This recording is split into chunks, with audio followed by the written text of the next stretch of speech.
코로나19 사태 장기화로 전 산업에 걸쳐 경기가 가라앉고 있는 가운데 정부가 총 56조 원에 달하는 추가 지원 방안을 내놨습니다.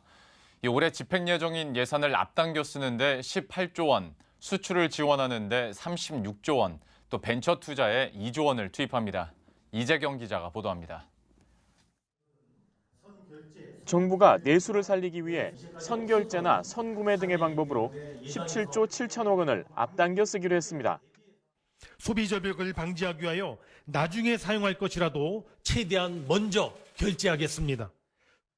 정부는 예정된 식사나 항공권, 국제행사, 지역축제 등에 대한 비용을 80%까지 미리 주기로 했습니다.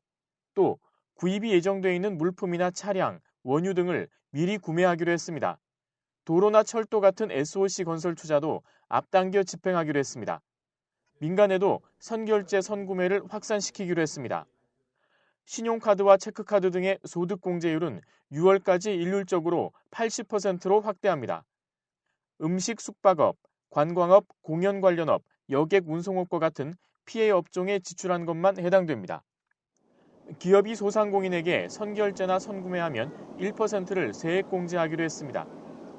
수출 기업들을 위해선 36조 원 이상의 무역금융을 추가 공급합니다.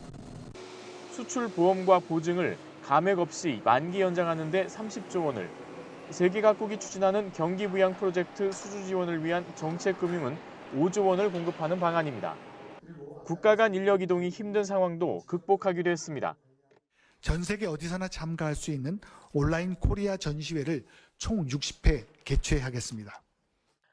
코로나19로 전 세계적으로 수요가 급증하고 있는 진단키트는 검체 매칭에서부터 긴급 사용 승인, 물류 통관 마케팅, 투자 보증까지 전방위 지원에 나섭니다.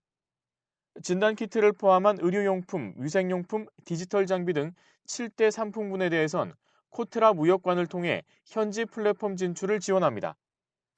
벤처 투자 위축을 막기 위해선 스타트업 전용 자금을 1조 1천억 원 추가 공급하고 시장에서도 1조 1천억 원 투자가 유발되도록 제도를 정비합니다.